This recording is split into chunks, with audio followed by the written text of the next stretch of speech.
I'm hungry.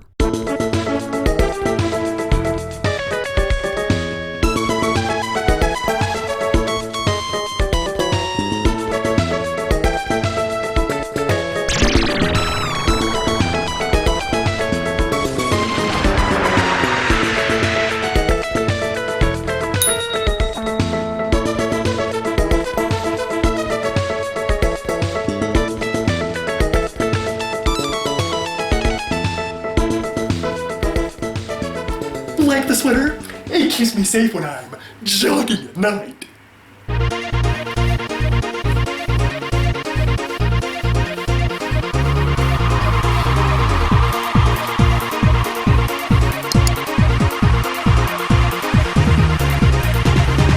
Ladies and gentlemen, it's the Limbo Grub 2021 Holiday Fruitcake Spectacular! Merry Christmas and Happy 2021! We all know it, we've all seen it, but how many of we have eaten it, really? This Christmas, Djclyve will entertain your suspicions by sampling 2 of the most popular fruitcake options. Will they be festive, or will they be festering? Welcome everyone to the Limbo Grub Holiday Special! Yeah, a little late, I know, but hey, a month earlier than last year. You know, I don't know about you guys, but with the state of the world being what it is, people not being able to go out shopping, people not being able to get together and celebrate without infecting each other with their diseased air, this Christmas was the most intrusive, un-Christmassy Christmas in the history of Christmasing! Well, I hope with this special to solve a little bit of that, to fill up that deficit of holiday spirit in your hearts, to make up for this lackluster holiday and pick up the ball that Santa Claus fumbled. Ladies and gentlemen, believe it or not, it's still holiday time! So go back up into the attic and get the tree, the stockings, the wreaths, and put them back up! Break out that Kohl's cash, cause it's the Limbo Grub 2021 Holiday Fruitcake Special! And this special will be jingle-jangled with the jolly sounds of the forgotten SNES gem, Vortex! And in addition to sampling not 1, but 2 different kinds of fruitcake, this promises to be a special full of thrills, chills, skits, and shits! So without further ado...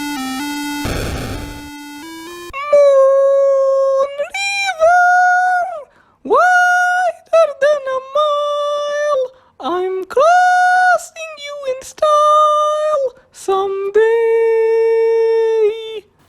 Audrey. Aw, it should have been a Christmas song, right? Where's your Christmas spirit there, Shape Master? Wherever you're going, I'm going your way.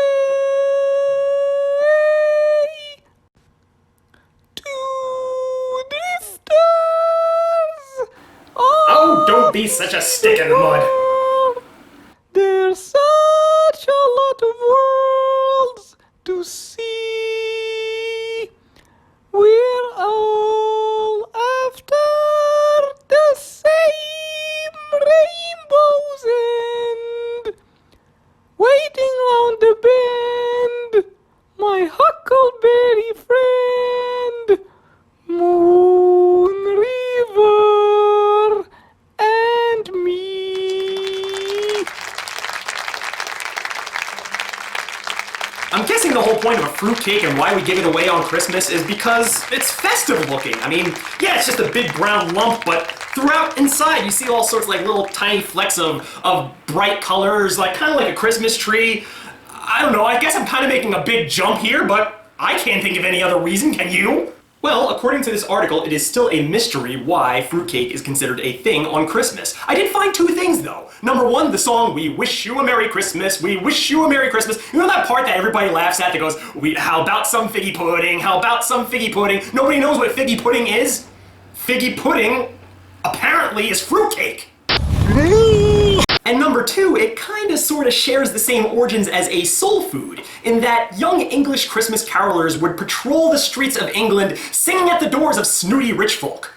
Well, the rich folk, especially the real uppity ones, would want to give these kids anything to shut them up and get them out their faces.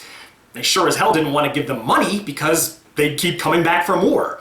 So they would go around their houses in every dusty corner and they'd scrounge up the worst dessert item that they could find, something they had laying around that they had no intention of ever eating. And thus, dusty old fruitcakes became pretty popular. The real story probably isn't near as negative. Consider your source. So now we start our fruitcake adventure, and me being the completist that I am, I'm not gonna do just one, but I'm gonna do the 2 kinds of fruitcakes that you see lining the walls of your Walgreens the day after Christmas, all half price, all 60%, 70%, 80% off. Just get these things the hell out of our store! This cake is coming, so why aren't I happy? Because it looks so disgusting. On with the show. The snow is falling, the roads are getting icy. Sounds like it's time for a Bodico Panettone dessert. Don't call it a fruitcake, call it an Italian Christmas bread. A luxury cake with religious roots dating back to the 1500s, sweetened with raisins and dried fruit. This cake can be eaten straight out the box or used as an ingredient in many Italian delicacies. Buon Natale means Merry Christmas to you. Buon Natale to everyone. Happy New Year and lots of fun. Buon Natale means Merry Christmas to you. If I did own a Walgreens or a Wallbounds or some kind of supermarket or a Target or something like that, and I had to sell these things, I'd be pretty angry at the Bauduccio company because these things take up a lot of room. Typically something like this would go for around $10 and you can fit 3 of them on a shelf. What a real estate hog! To be honest, I have seen these before when I was alive in the homes of Italian families, but that's it. All I've ever done is seen them. I've never handled them, I've never tasted them, I've never felt them in my fingers. It actually feels a little bit softer than I had thought it would, so that's a plus. And you know, as I unearth this and as I go on with this review, I know I'm about to make a lot of people mad. Everybody, get your mouse in your one hand, your other hand on the keyboard, and get ready to give me the thumbs down because I'm about to call this a panettone! What, did I not pronounce it correctly? Is this some kind of weird Willy Wonka Italian pronunciation? To me, all the Italian pronunciations are wrong! Manicotti! Read it out phonetically. Manicotti! There's no freaking G in there! Mozzarella! Read it out! It's just, look at how easy is that! There's no M-O-O, so it's not moo! It's not mozzarella! Where's the A go? Focaccia! Yeah, I know, it makes you secretly giggle, but that's how it's spelled! That's how it should be pronounced. Oh, I can sense those thumbs down. If you could give me a burning thumbs down, would you do it? But I'm right and you're wrong! But I will say this about you Italian folk, your dessert actually smells really good. Smells really sweet. Not a little bit slimy, but then again, I don't think you're supposed to be handling this dessert like I am, like a Harlem Globetrotter. And then you'll note all the little niblets in there, all sorts of different colors, mostly red and mostly black. What are these, raisins in here? Not what I expected to see. There is raisins in here, but there's also orange, papaya, and citron. Always thought the fruit in a fruitcake was fake, but I guess I'll take a hearty bite and I'll let you know what this delicious fruit tastes like. It's very waxy. Kind of like, there's almost like a powdery quality to it. What's the opposite of quality? Because I definitely don't like it. If you good folks at home have never tried a panettone, this is something you're gonna have to grow up with. Like eating this from birth. I'm sure if you enjoyed this as a little kid, you'd be able to get used to the flavor. And now as an adult, it's something that you enjoy. It's kind of like a tradition that you don't want to give up, but as for me, it's kind of hard to jump in now because I'm used to delicious things like chocolate and cookies and, you know, butter cookies on Christmas and all sorts of like cakes and pies. This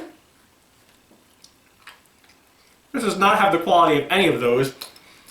I wonder what the heck is in the dough. It can't be like straight, just like, it almost tastes healthy. You know what this reminds me of? When you were a kid, you ever have that one friend who their parents were like health nuts, so they would make you like cookies and cakes and stuff like that, but they would just change one or a couple ingredients in there to make them more healthy?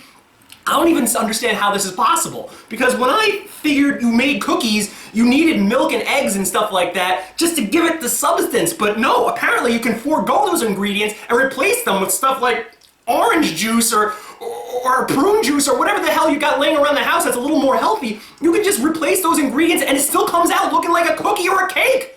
I don't know how that's possible, but it's exactly what this feels like. It feels like they had a delicious vanilla Duncan Hines cake, and they took out one or two ingredients and replaced them with some kind of weird nasty juice like grape juice or prune juice or raisin juice, whatever kind of weird strange juice is in this cake. I mean, hey, what more can I say about this?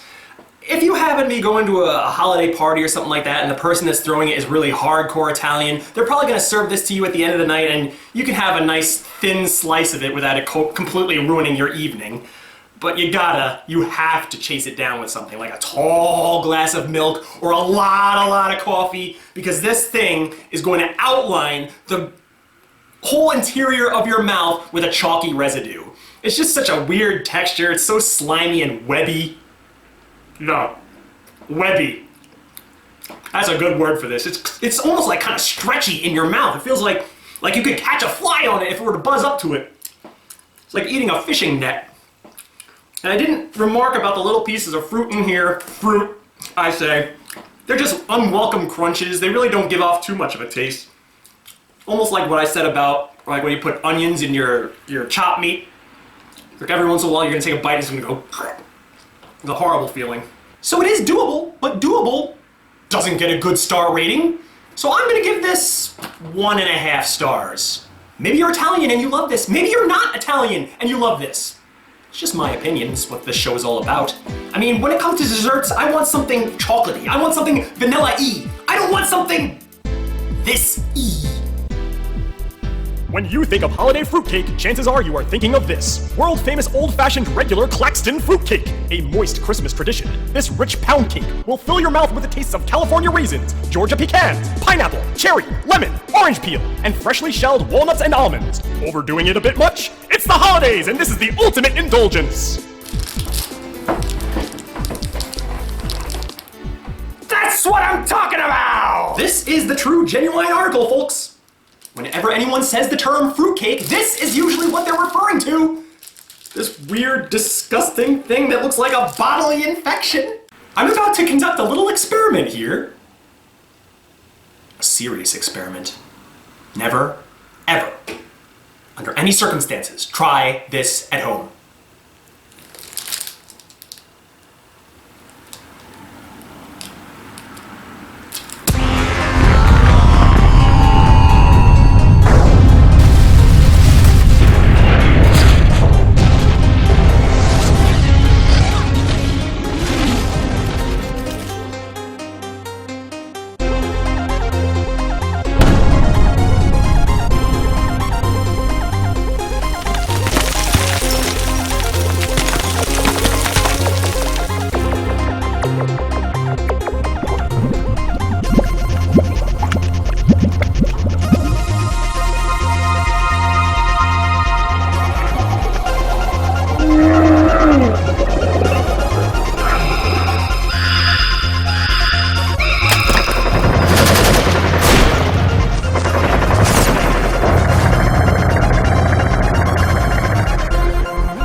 Conduct a little experiment. A serious experiment. Never, under any circumstances, try this. Do I really want to do this again? Nah. You know, after just a couple of bites of that last fruitcake, I feel like there's no room left in my stomach for more.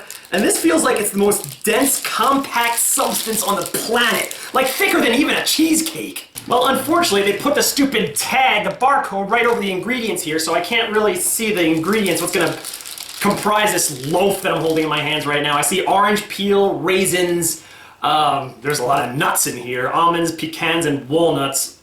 Oh, just the thought of this. I mean, maybe that sounds good to some people, but my goodness, look at this.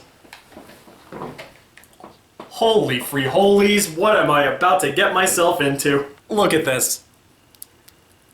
Oh god, it just sticks to the paper. Oh man, It has that same stale air smell that the panettone did. Why did I have to do an eating show of all subject matter? And this one's a totally different substance, seems to be falling apart in my hands, which could be a good thing. I mean, it's gonna be a nice soft bite, that means, but with all that crap in the way, I mean, who's to say that I'm not gonna be tugging on it like a dog with a rawhide chew? Alright, bottoms up.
Tried to put everything in your mouth?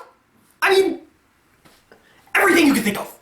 Have you ever eaten a mouthful of grape nut cereal along with a mouthful of Legos, a dollop of warm sour cream, a regurgitated Twinkie, a number 2 pencil, a page from a newspaper, a banana peel, an arm's length of toilet paper, cloth, a Tylenol gel cap, a piece of sheetrock, some grapefruit juice to maybe moisten it,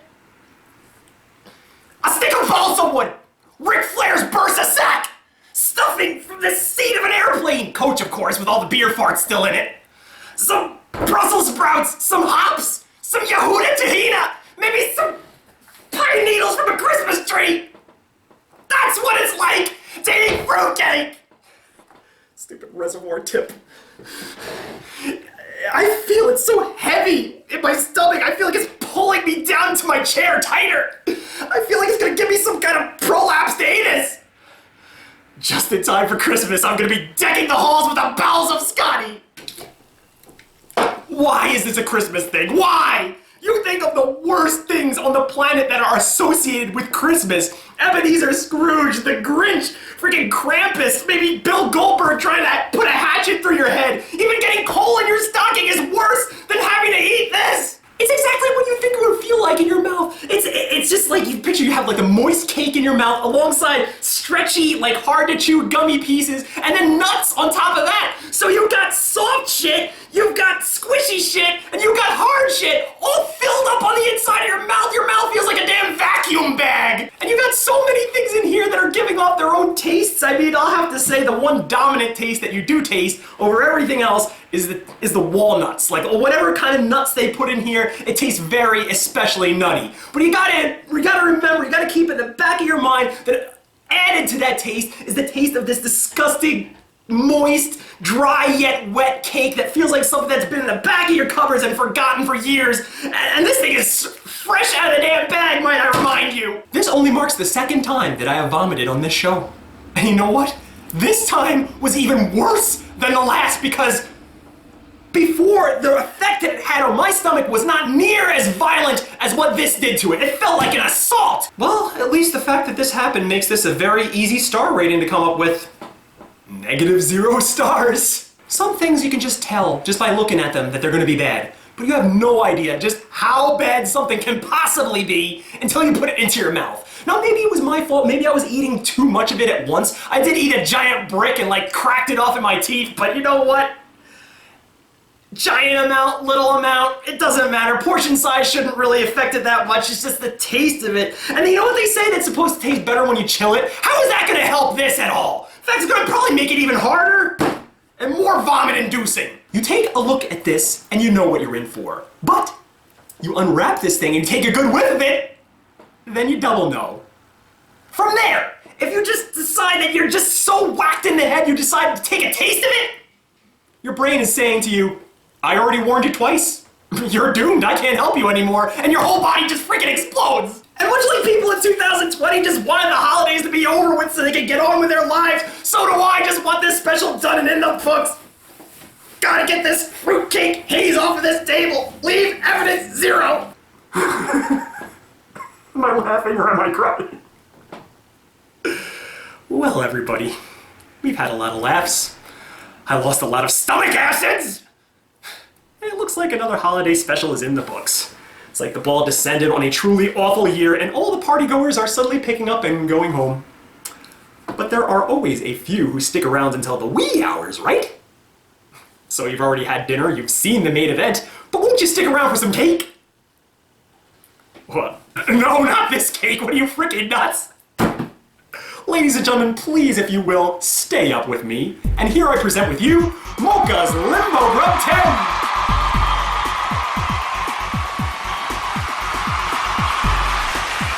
This year was a pretty big bust when it came to channel output. Besides Limbo Grub, there wasn't really a whole lot of action.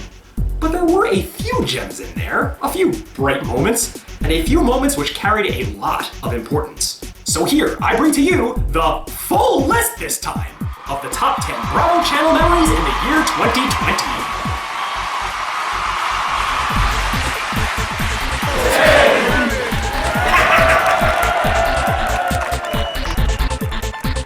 Number 10, Limbo Grub Sail Away Sleigh Ride Nitro Review. How fitting, it being Christmas. Ever since YouTube forced me to put the kibosh on Cartoon Limbo, Christmas time hasn't really been a huge deal on the Bravo channel. In fact, it would regularly take a back seat to Halloween. For an eating show, the subject matter for Halloween is so much more vast than that of Christmas. Still, 2020's Christmas special, which aired in March, was very eventful. It had a silly wardrobe, fun Christmas skits, not to mention one of my best rants of the year, talking about the bad raps of the Grinch and Ebenezer Scrooge. And yeah, the holidays are long gone, but I believe in what Sesame Street taught us, to keep Christmas with you all through the year. And I suggest checking out last year's special right after you watch this one. Consider that Sleigh Ride Nitro as kinda like a chaser.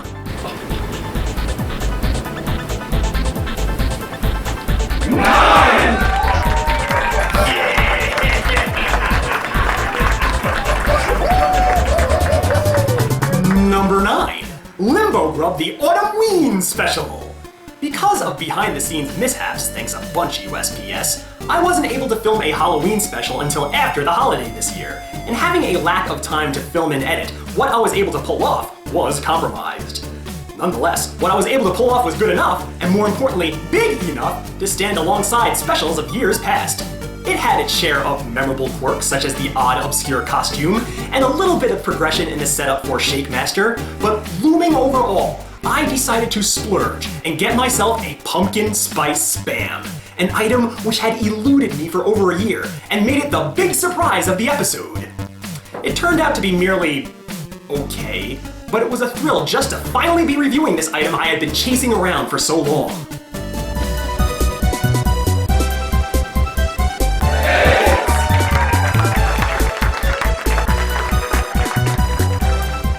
Number 8, Limbo Grub The Impossible Whopper. Not only was this a virgin experience to try a wheat-based meat substitute that actually fooled me into thinking it was the real deal, but it was an important episode to the story of Djclyve, as it gave me a tearful reunion with my estranged dog, Jello. This was an episode I had planned for years, but honestly, rude having to film. I don't pretend to be a serious actor, but to squirt out tears on camera requires you to have to go into some dark mental places, something that is never ever fun. But it added a fine explanation point on the bit, gave Djclyve a little bit of closure, and ominously set up some things to come in the future. Will Jello ever revisit the show? Stay tuned, folks.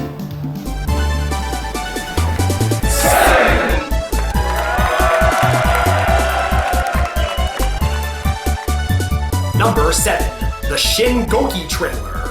The Shin-Goki character profile was a grand vision, challenging even Ranma Oblivion as one of the most difficult things I have ever filmed. The trailer for said profile turned out to be no different.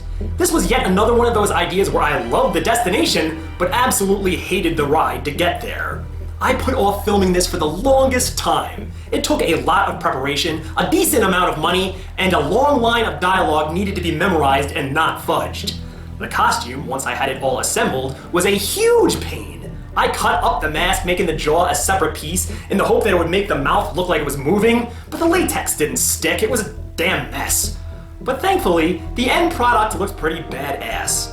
The almighty Thanos will not be appearing in the profile, but hopefully he was able to drum up some interest in one of the longest, most detailed projects in channel history. 6!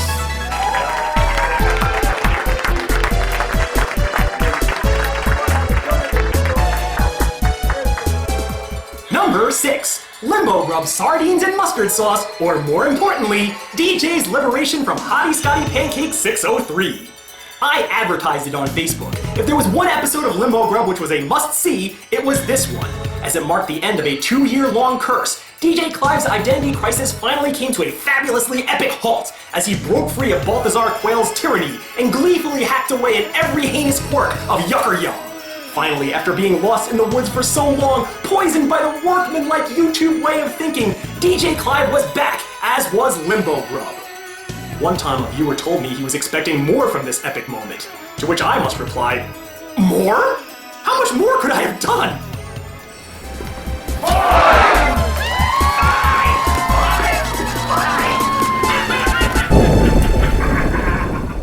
Number 5, Limbo Grub, canned jackfruit and brine. When I went into this episode, I thought it was going to be boring.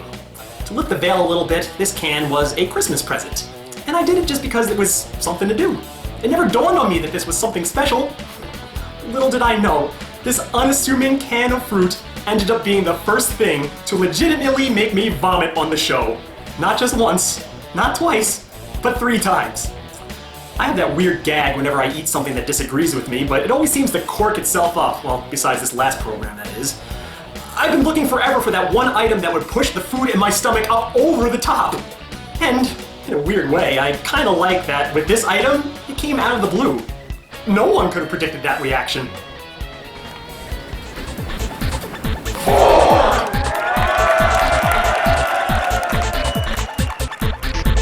Number 4, The Djclyve Show Volume 10. This project had a real old school feel to it, like it reeked of the early days of the Bravo channel. There's a reason for that. For this project was done and stored away a good 6 or 7 years before it was released! I had wanted to unleash it as my final exploration of the world of Ranma 1/2, my original mission statement for the channel. But as Jarrah White and I planned a new Ranma-related theme month that was slowly ballooning out of control, and one by one the years, they started passing like minutes, I couldn't wait any longer. I fired it off on YouTube, and I had to eat a big plate of continuity poop. Still, it turned out to be one of the better episodes with lots of highlights, such as the list of 30 characters who fell short of the top 20, all the original Bravo characters stepping out on stage and taking one final bow, and a final scene to close the loop between the DJ of old and new. But overall, this place is so high up on the list because of the catharsis of finally getting it out there. As a completist, I develop a complex leaving something unfinished for too long. If I start something, damn Skippy, I'm gonna see it through to the end.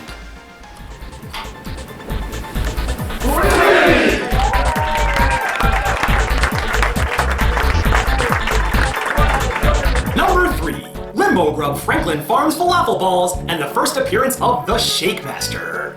The Shake Master is a parody of WCW Wrestling's old Shockmaster, concocted by series regular Mohammed Bashamach. We had put together our minds and fleshed out these skits at the beginning of 2020, and only started unveiling day at the final days of the year. The falafel balls were what they were, somewhat humdrum, but in this case, the food item was pretty much secondary. What mattered was getting this skit done, and it came out better than I could have imagined. Creaky's acting, as usual, was spot on. She looked adorable in her little costume, little snood, which incidentally took many tries to concoct something she could tolerate. On top of which, the silly Alf music and the Garfield opening were icing on the cake. I cannot wait to continue this little story within a story. It has a definite direction, and I look forward to doing more.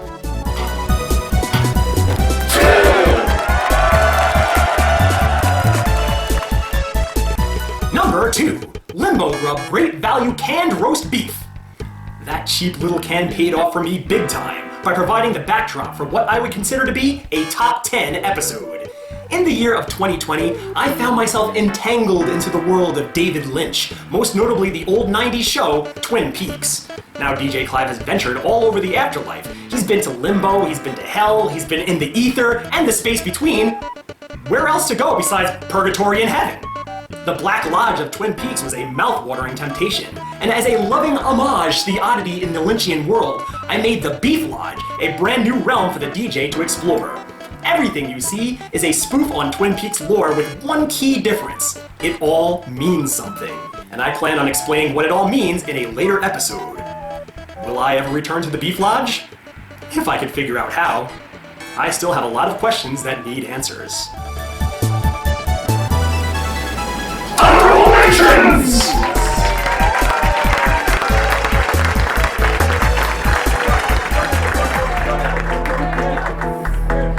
He said, that was that Hyundai. This is this Hyundai. And we don't honor their work. Who is it gonna be in the Lay's Flavor Icon Special?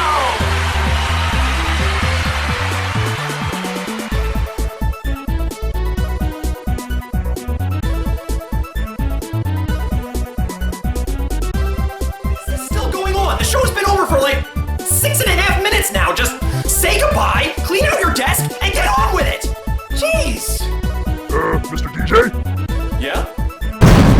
And that's the bottom line, cause Steen Aston said so. Oh, hell yeah!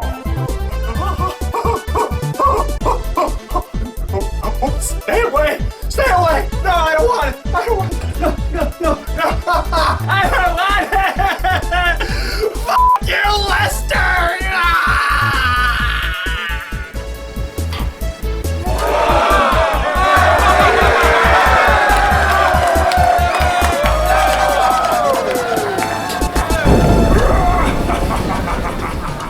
And the number one moment in Bravo Industries for the year 2020 is Limbo Grub Birdie Bot's Beans Special. 2020 was a rough year and not a very productive one for yours truly. But one thing I can crow about... In this year, I may have produced my personal favorite episode of Limbo Grub. I had been holding onto this box of beans for months, dreading the hard work that was sure to follow, editing such a ginormous project, but in the end, it was all worth it.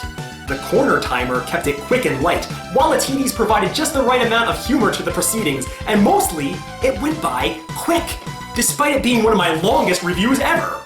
I think by putting limits on myself, it kept me from getting long-winded and going off into needless tangents. Maybe this is something I need to practice in future shows. Is this the greatest episode ever? Perhaps to be decided in a future top 10, but what do you think? Comment section down below. Wow, that was really fun. Maybe it might be worth it to do some top 10s for prior years, 2019, 2018, relive some memories, maybe get some of that Ranma stuff in there. Sounds like fun, but that'll be a tale for another time.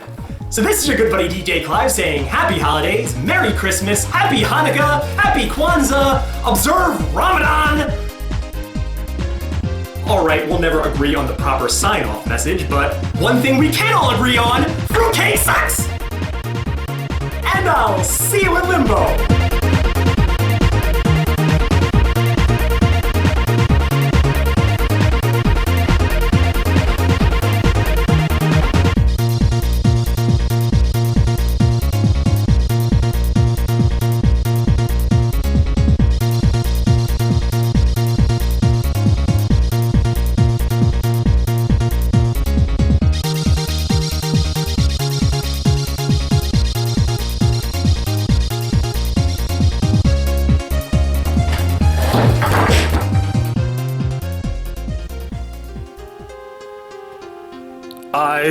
I just twisted my ankle getting up, or maybe my legs buckled. I don't know. One or the other.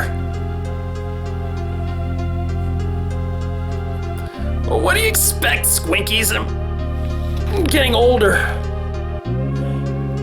And I'm tired.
Well, Djclyve, you did it. You made it to another Christmas. Could this be the last one?